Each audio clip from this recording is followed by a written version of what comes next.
Here is a video on soft limits. If your machine doesn't have switches, which this one does not, you can use soft limits. But the first thing you're going to want to do is jog your x-axis all the way over to the right, your table all the way over to the right, so that's as close as you can get to x0.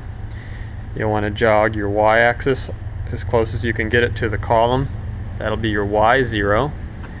And then you want to jog the head way up to the top there, so that'll be your z0. Once you've done that, you can come over here to Mach 3 and you go to machine coordinates, so that's highlighted. And normally if you hit reference all home and you had switches, it would set all these numbers to 0. Since you don't have switches, you just click ref all home, and there it is. It moved the machine coordinates to 0, 0, 0. Now you go up here to config, homing and limits, and you'll set your X minimum, which would be 0 usually. We'll do 0, enter, or that's soft maximum, I'm sorry. Soft maximum will be whatever the table run is. For this case, we're just going to say 12. It goes about 20, but we'll hit a limit. Soft minimum, that'll be 0. Hit enter. Y, in this case, our soft max is about 12, and our soft minimum will be 0. Z, Z is the only tricky one.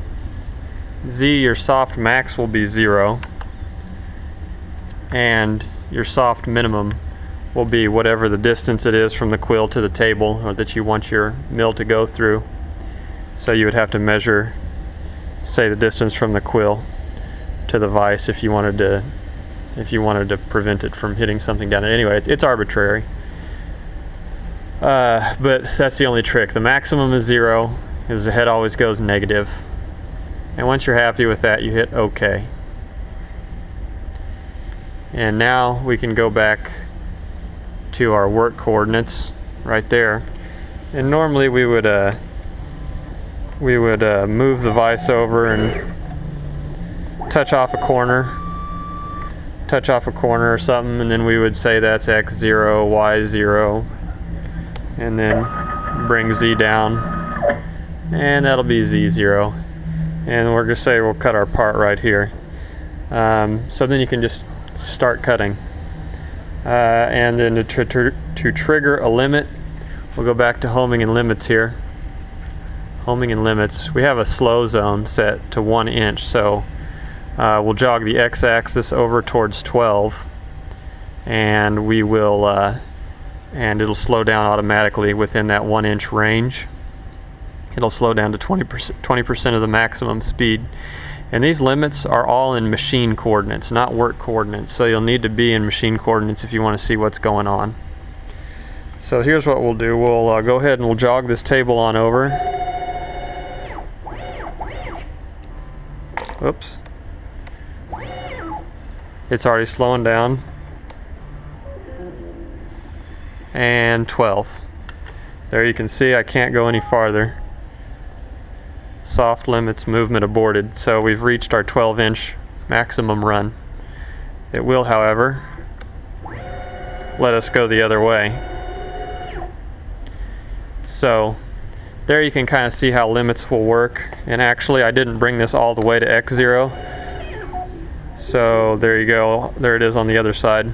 It slowed it down and came to a complete stop, because I have a little bit more motion in there. So it's arbitrary as to how you want to set your limits, but it's going to be based upon when you hit machine coordinates, wherever you reference all home, that'll be your 0, 0, 0. So anyway, that's a little bit on the machine coordinate limiting. Most of the time you won't really need to do that. You just jog up to your part and bring your head down and then you would simply 0x, 0y, 0z in work coordinates, and then you would just do a cycle start, and that would cut your part. Most of the time you can just ignore machine coordinates. Machine coordinates are only handy if you're going to cut two parts separately. But in a machine without a tool changer, you would have to have a program that would ignore the tool change, go to the second part, work with that tool on the part, and then request a tool change. But in most cases, most programs will want to cut one part at a time, then go to the second part.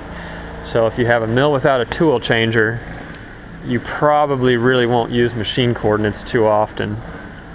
I mean, there are exceptions to that, but it's pretty rare. So hopefully that helps give you some insight on machine coordinates and limits.